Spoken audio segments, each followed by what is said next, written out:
Nongeye kubasuhuza amahoro y'Imana nabane namwe mudukurikira ku mudendezo. Uwiteka akomeza abakomereza amaboko, iyera y'amahoro ikomeze ibahe umugisha.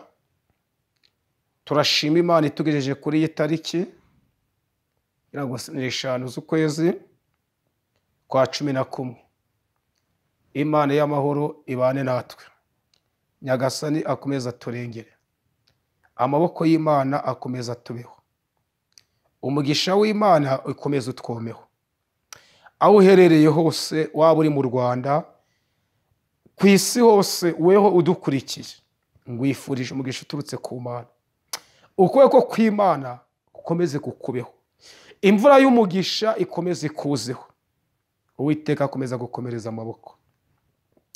Tugiye gusenga rero, Imana yo mu ijuru ibane natwe, Nyagasani akomeza turengere, Mwuka Wera akomeza asabane natwe. Uku kwezi tugiye kwinginga Imana gikomeze idukomereza amaboko, ijuru ryongere rikwishimire aho uri, mu kazi kawe Data akomeza kwishimire, mu bukene bwawe Data akomeza bukurindiremo, mu kazi kora Data akomeza kurinde. Mbese ibyo uri gukora byose, waba ufite akazi waba udagafite, Data kurinde. Icyangombwa ni uko igihumeka umwuka w'abazima. Kuba igihumeka umwuka w'abazima, uracyafite amahirwe yo kuba ku rutonde ku Mana Imana yagirira neza. Rero bene Data, reka dusenge, twiragize Imana. Nyagasani akomeza turinde, umugisha w'Imana ukomeza utwomeho. Turagushimye Yesu, uri Imana nziza, uri Imana yo kwizerwa, uri Imana yo kwiringirwa mu izina ryawe Yesu Kristo. Turagushimye kuko abaye natwe mu kwezi kwa 10, ukabana natwe mu kwa 11. Tugeze mu kwezi kwa 11 tugushima, uri Imana nziza, uri Imana yo kwizerwa. Ibyo kuduhitana byari bihari, warwanye indambara nyinshi, wakuyeho imvu nyinshi, wadukuyeho ubumuga, udukuraho paralize, waturinze kubiciragi latosi efaya, waturinze imvu zitunguranye nyagora ku ngoma. Niyo mpamvu tugushimye kuko hari indambara nyinshi warwanye ku rubyaro rwacu, hari indambara nyinshi warwanye ku bafasha bacu, hari indambara warwanye mu ngo zubatse, hari indambara warwanye ku bafite akazi. Wakoze imirimo n'ibitangaza latosi efo nepetasi efaya. Hari byinshi wagiye ukura ku bakozi bawe, hari akagambano wagiye udukuriraho mu kazi dukora, hari byinshi wagiye ukuraho mu izina rya Yesu. Ngewe twajya bavuga ngo ndi buce, waraturengeye buraca. Twakoze ingendo bazi ngo nituragaruka, uturinda mu ngendo, tugaruka mu ngo zacu turamaho. Mana, abana bacu baje ku mashuri bazi ngo ndibari bugaruke, uyu munsi baracari bazima, turabigushimiye. Letosi efo. Hari abacuruzi bagiye gupanga business, bavuga yuko batangiye batazakomera, uyu munsi wabakomereje amaboko, baracuruza biremera. Hari ababyeyi latosi efo batwise, bavuga yuko batazabyara, wabahaye kubyara baruhuka amahoro. Hari abari bazi ko batazashaka, waciye imigozi yari baboshe, barangije barashaka biremera. Ayo ni amashimwe tuguhaye. Nangwingingira ngo abatari bagira ayo mahirwe yo gushaka nabo batabare, abatari bagira amahirwe yo kubona akazi nabo baciriza babona akazi. Uri Imana nziza, ko hari abarwayi benshi wakijije, ariko n'uyu munsi abakirwaye, abo nabo turakwinginze, uburwayi bafite bwose ntabwo bwakunanira. Ndagushimye rero yuko Mana wabanye natwe mu kwa 10, n'uko kwezi kwa 11 uzabane natwe, kandi iki kiganiro ukomeze ubane nanjye ngomereza amaboko, unzika amavuta y'igikundiro, umuco wawe undasire, nyenyeri y'ubutabazi tumurikire, latosi efo, ibitagira ishusho bihishusho, byabuze agaciro biha agaciro, mu izina rya Yesu Kristo, amen. Imana y'amahoro ishimwe cyane. Yesu aturengere, ubutabazi bw'Imana butugumeho. Mwere Data wehungurikiye, wehundeza amatwi aho waherereye hose, reka ngubwire ngo mu kazi waba ufite, waba utagafite, waba warize cyangwa utarize, reka ngubwire buri muntu wese agira itariki amwariraho, cyangwa se akagira ukwezi akorerwaho n'isoni, ukagira umunsi isoni rikwica. Ariko icyo dushimira Imana nuko iyo tariki umwariyeho, Imana nayo igira itariki igukuraho igisebo. uko waba uri kose, waba warize amashuri ukayaminuza, wagira akazi, waba utagafite, waba uri umukire, waba uri umushomeri, ndakubwiza ukuri, buri wese agira itariki amwariraho cyangwa aseberaho. Ariko nanone tukagira undi mugisha, data nawe tukagira undi mugisha iri mu ijuru. Nanone tugira itariki data n'akazi akadukuriraho igisebo. Yesu nashimwe cyane. Ndi muntu ndakakubeshe ngarakomeye, nuko yaba akomeye kose agira itariki amwariraho, agira ukwezi aseberaho, agira umunsi amwariraho. Cyokoze umugisha agira iyo Yesu amaze kumubona ko yakozwe n'isoni, nanone agira indi tariki y'amahirwe ahuramo na Yesu. Yesu akamukorera igisuzuguri. Uyu mugore wari umaze imyaka 38 ku kidendezi, yari iminsi yo guseberamo, yari iminsi yo kumwariramo, yari amezi yo kuriramo. Cyokoze agize umugisha umunsi umwe ahura na Yesu.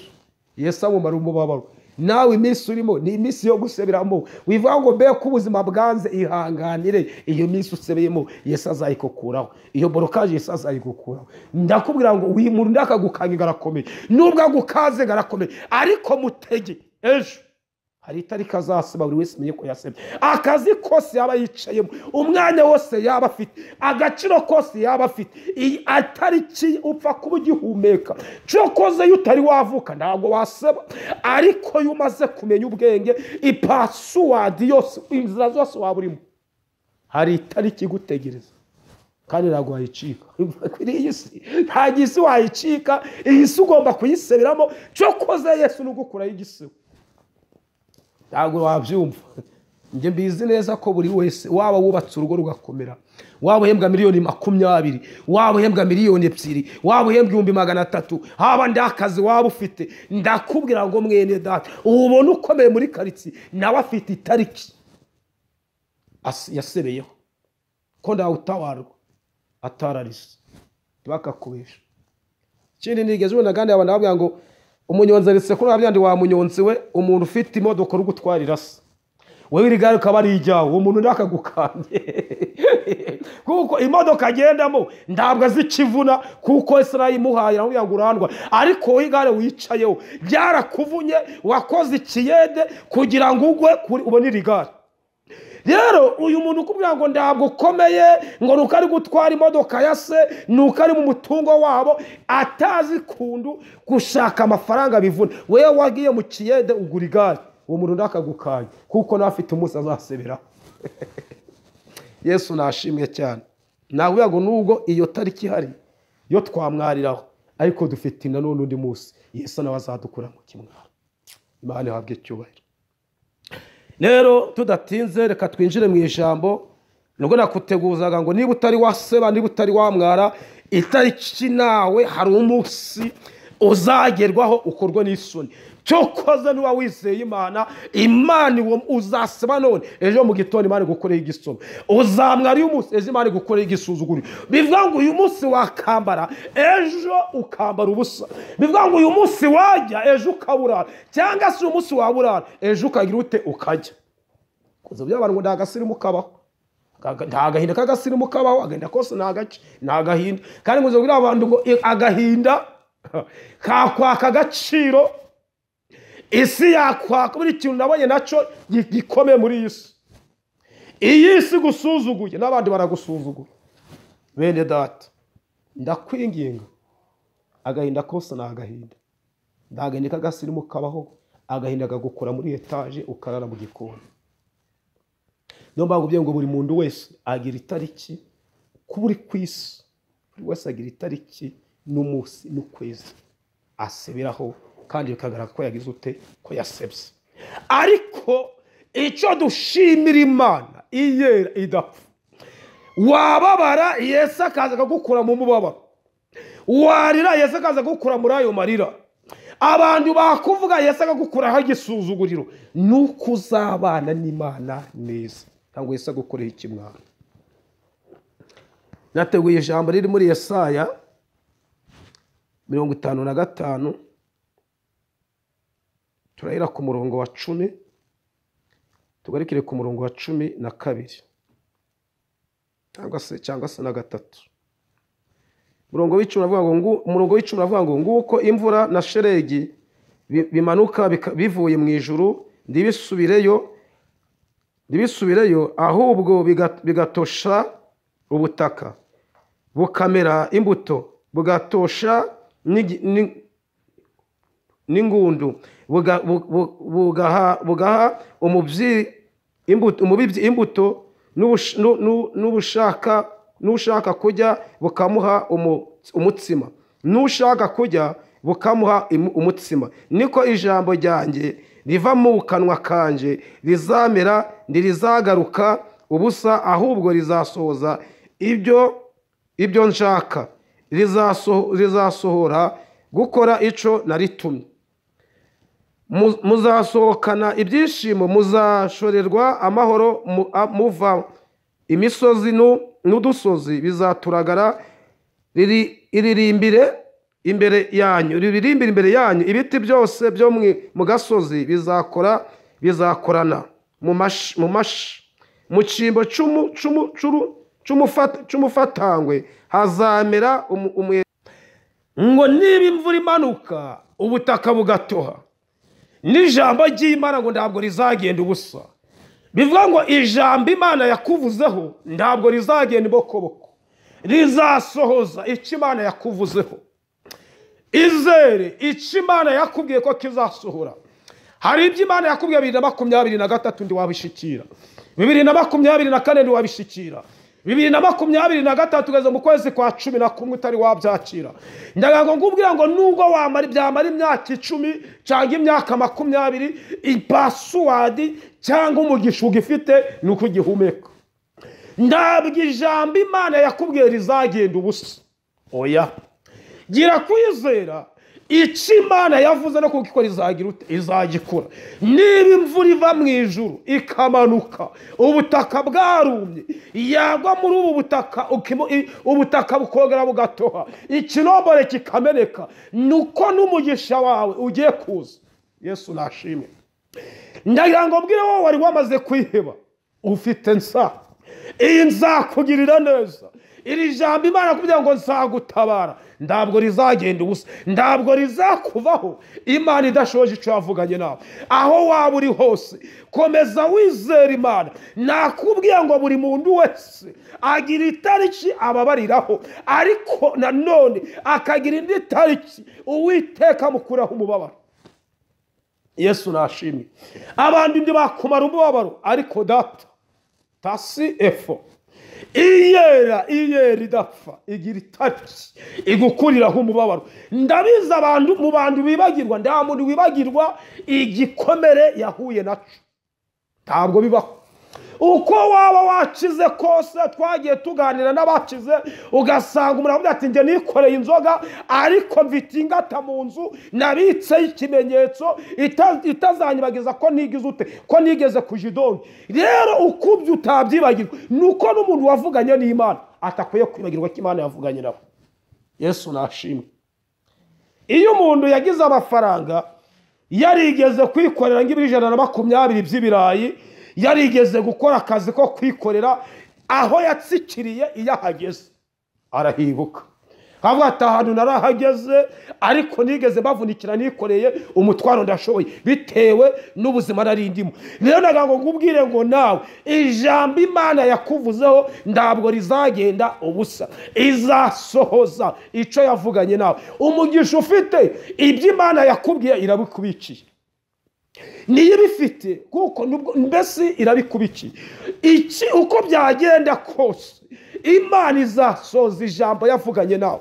abarozi bakitambika ndawe uzitambika mu mugambi w'Imana abantu baroga ndawe uzaroga umugambi w'Imana abantu bavuga amagambo ndago bazare gutuma Imana idasoza ico yakuvuzeho reka ngubwize ukuri mwene data bakujana hehe bakakurogesha muri Kongo bakurogesha Tanzania bakurogesha Nigeria bakurogesha mbese aho uzumurozi wese ukaza ahereye ndago uwo murozi afite amaboko aruta Imana yakuremye amen wicikirege dataje gukora uko kwezi abaraba amaso bagiye kubohoka uku kwezi kwa 11 hari abantu bagiye kwakiramo igitangaza, kuko ijambo riratubwiye ngo ndaga ijambo Imana yakubwiye rizagenda ubusa. Yavuze ngo kuko imvura imanuka ivuye mu ijuru igatosa ubutaka, ngo abari bafite inzara bakajya, abari bashonje bakajya. N'iri jambo Imana yavuze yakubwiye kizakugaburira,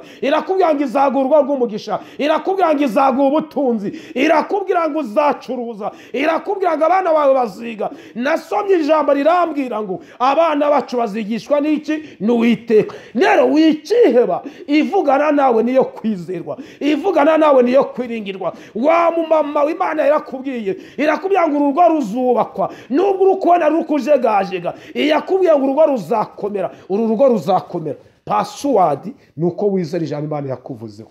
Amen. Yesu nashimye cyane. Wicika indege, ntabwo uzaba mwara.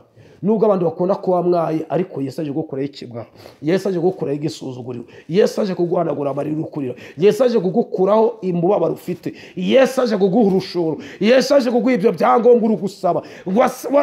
Wavuze ko wajanye icyifuzo cyo kubona diplome, Imana irakubwira ngo nzaguha diplome, uyirangije kugira ngo nzaguha akazi. Diplome urayibona, n'akazi igiye kukaguha. Yesu nashimye.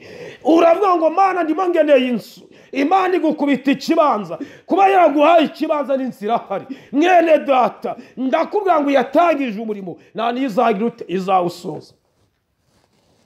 Nakubwira ngo wikiheba, jambo Imana yakuvuzeho byose rizasohora, jambo Imana yakubwiye ritazasohora, ntabwo rizagenda ubusa.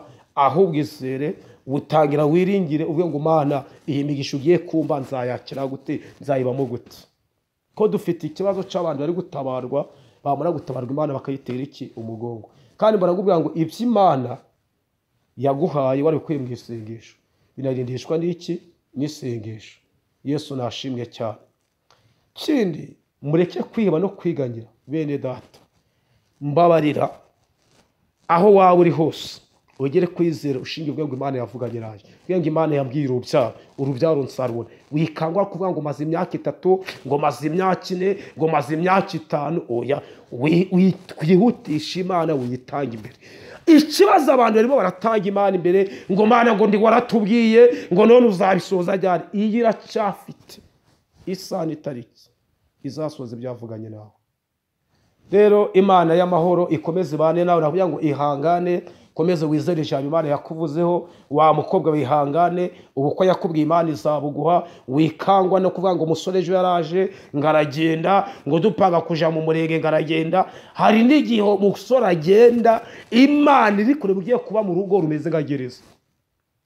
Uwo musore Imana yareba kundu watitirije uri gusenga, ikubwira ngo izagurwa rw'umugisha. Yabona umusore aje, yareba aje uzarira amarira, Imana ikamukuraho, kugira ngo ukavuga ngo Mana ngo watumije ngo umusore agenda. Reka ngubwire, mbara ngubwira ngo Imana niyifite, niyikureberera iterambere. Imana niyo imenye icyo uzaba ejo hawe hazaza. Rero ari gihe umusore aza kubwira ngo nzakugirira neza, ngo nzagufata nk'akabebe, ngo nzagira ute, Imana ikamwitegereza igasanga uyu musore arimo akubera. Imana yabona ejo uzaba uru rugo rumeze izarubamo nka gereza, Imana ikamugukura imbere. Rero iyo imenya icyo uzaba, uje ureba wakwanze, ureba urugo guko ruhagaze, ureba niba ari amahoro arimo, urebe uje utekereza, ubaza amakuvuga atari ko runaka twari dufitanye gahunda yo gukora ubukwe, ejo akangwepa urugo rwe rumeze gute. Urebe uvuga ati se mudamu we aramwambika, ese uyu muntu atanga iposho. Uzamazi ubaririze, nuzaba ngo Mana ndagushimye wangiriye neza. Ihangane, Imana ijambo yakubwiye iracyaririnze kandi rifite mu biganza byayo. Ndamuruzi wariroga bwanguzo by'abantu ngo umugisha Imana yatubwiye, ndamuruzi n'uyu kubiranga arazirika. Bamwe bavanga abahanuzi barazirika, niyo nashaka komoreza zazi ikinjura 100 nawe ubwo abayiziritse, ni uko yakuziritse nawe arizirika. Ariko navuga ngo indajambo Imana yavuze rizagenda ubusa, kandi icyo yagamira ko ikora izagira ute, izagikora. Nakubiraga ngo ihangane, ijambo Imana yavuganye nawe rizasura. Hano 12 hatubwiye ngo muzasohokana ibyishimo, muzashorerwa amahoro, muva muvayo imisozi n'udusozi bizaturagara biririmbire imbere yanyu. Ibiti byose byo mu gasozi bizakora mu mashi. Urumva ko uko byagenda kose udusozi n'udusozi natwo tuzitamurura, imisozi nayo izika. Uwo musozi wone imbere yawe uzavaho ngo n'ibiti bizakoma amashi. Mbivuga iki? ngo niyo abandi batakoma amashi, niyo abandi batazagufasha gushima, ibiti nabyo bizagushima. Ziriya nyoni mwumva mu gitondo zituma tubyuka ziba ziri gushima Imana kuko nazo zaramutse. Mubyeyi wigira ikibazo, abo kugufasha gushima barahari, abo hirya no hino bazagufasha. Erega ndawangwa na bose uje ubimenya, kandi niyo batabawe inshuti ziriza. Uyu munsi nta nshuti ufite, ariko umunsi watabawe muko uyu munsi ndawakubwira ngo wabibone ngo by'abantu ngo uravuga ngo umuntu yanze ngo ugute ngo umusore ngo yanze muri aya masaha ubuzima uri mu wakorera marene nini. Niba Imana yarakubwira ngo bazagutwera ubukobwa buzaburiho imodoka, uyu munsi uramutse ubukoze uwagutwerera imodoka ufite ninde? Wareka Imana ikamazi gakusanya abantu bazagutwerera amamodoka, wareka Imana ikakukusanyiriza abantu bazakwitangira mu bukwe bwawe, wareka Imana yigakusanya irimo iragukusanyiriza ingunga. Amen. Niba muri aka kanya utari washobora kwigurira inkweto za 5 uragira ngo ubukwe buve, reka Imana imanze igutera ingunga muri karitsiye, igukure uyu mwambaro umaze iminsi wambaye w'igisuzuguriro. Imana imanze ugukure wa mupapa uyu munsi. Ni gute ubarege uvuga ngo yango Mana ngo ngene ngo kuzamura mu kazi aka 70 ushoboye kugakora, irakuwa k'igitanu ugakore gute? Maza witoreze aho ngaho uri. Niba udashobora gukora akazi ka 20 aka 70 nikagwa, iyo nde urayicyo. Manzu ahuri, manzu higire, numara kuhigira Imana izabona ikuzamura. Rero niba utari uyu munsi umuntu aragukubita 5,000 waje kumugarurira ukamugarabira 500 akugura ibindi by'igihumbi, ngero wamenya kubara amafaranga neza, iragukubita 10,000 zibare gute? Manza Imana irimo iragutereninga. Buri muntu wese agira tereninga acaho, kandi buri muntu wese agira umwarimu umwigisha mu ishuri iki. Niba uri kwiga waba wihanganye ugakurikirana ijambo Imana yakuvuzeho, nakubwiye ngo ngitanga ngo buri uko waba ukomeye kose, waba ufite amashuri, waba ufite umushahara, waba warize, waba utarize, buri wese agira itarika mwariraho n'umunsi n'ukwezi kwe. Ariko iyo Yesu aje agukura mu kimwaro akagukura no mu gisebo. Rero mushiki wanje, papa ngurikiye, murumuna waje ngurikiye, mubyeyi we ngurikiye, ihangane irindira ijambo Imana yavuganye nawe, kandi Uwiteka azasoza icyo yavuganye nawe. Nakubwira ngo gira kwizera, ndakuri Imana itakura umuntu. Password nuko dufite ijambo rya nyiri ijambo. Iri jambo rya nyiri ijambo ridukuraho igisuzuguriro. Iri jambo rya nyiri ijambo rirakwambika. Iri jambo rya nyiri ijambo rizana ibyo kurya. Iri jambo rya nyiri ijambo rigukura mu ikode rikaguha inzu. Uko byagenda kose ni Imana ikurenganura aho warenganiye. Rero gira kwizera. Gusa aho twarasebye, ariko Yesu agiye kudukoraho igisebo, Yesu agiye kudukoraho igisuzuguriro. Nakubwiraga ngihangane, buri wese agira umunsi aseberaho, ariko nanone akagira undi mugisha Imana imukuriraho igisuzuguriro. Amuri Imana bane nawe, Nyagasana kurengere aho waba uri hose ugire kwizera. Nubwo uwo munsi waba ukuriho, nubwo waba uri muri iyo tariki yo guseberamo, nubwo waba uri mu kwezi ko guseberamo, ariko imbere gatoya hari ukwezi ko kugutegereje kuzashimira Imana. Imana iguha umugisha, Nyagasana bane nawe. Kandi 2026 tugiye kuzinjiramo. Nubwo 2025 bisebemo, senga 2026 Uwiteka azaguhindurira mu amateka, kuko mvite kwizera. Nubwo muri uyu mwaka byanze, ariko imbere gatoya hari umugisha, imbere gatoya hari igisubizo, imbere gatoya hari ubukwe wa mukobwa, imbere gatoya hari amazu yacu, imbere gatoya hari minerivare y'abantu, imbere gatoya hari imyambaro, imbere gatoya hari ukujya ugahanga ugasigara, imbere gatoya hari ukurira indege, imbere gatoya hari ukugura ikibazo, imbere gatoya hari uguhura n'akazi kawe nawe ukicara mu biro. Gira kwizera, Imana iguha umugisha. Amuri Imana nabane namwe mu izina ryande rya Yesu. Reka dusenge rero, ngubwira ngo Nyagasana kurengere, kandi datagira ute agutabare. Tutari twasenga, reka nje nomero ya telefone, hari waba ugiye kumbana aribwo bwa mbere, ariko nagira ngo ngwinginge ngo wiringire ijambo Imana yavuganye nawe, kuko ndakure Imana itakura umuntu ushingiye aho yagukuye. Wa mubyeyi yagukuye ku iseta wowe warapfuye, cyagiye utwite baze ngo nduzabyara urabyara, cyagiye bavuga ngo nduzubaka warubaka, cyangwa ngo umugabo ntazabona akazi yarakabonye, wagira kwiza ko n'ibindi zabikora. Inomero wanshakiraho ni 0788 61 49 16, 0788 61 49 16. Reka dusenge rero. Amuri Imana bane nawe. Mana turagushimye, uri Imana nziza, uri Imana yo kwizerwa. Dusengeye uku kwezi kwa 11 kuzatubera ukwezi kumugisha, kwa 12 nako nitugeramo kuzaba ari ukwezi kw'amashimwe. Ndasenze ngubwira ngo nyiribihe twemerere uzuhindura ubuzima bwacu, twemerere uzudukure igisuzuguriro, kuko ijambo riratubwiye ngo nda jambo watubuze ngo rizagenda ubusa. Iki gihe aya masaha uhindura ubuzima bwacu, dukeneye ijambo watuvuzeho, dukeneye ubuhanuzi watuvuzeho, dukeneye ubutabazi watuvuzeho.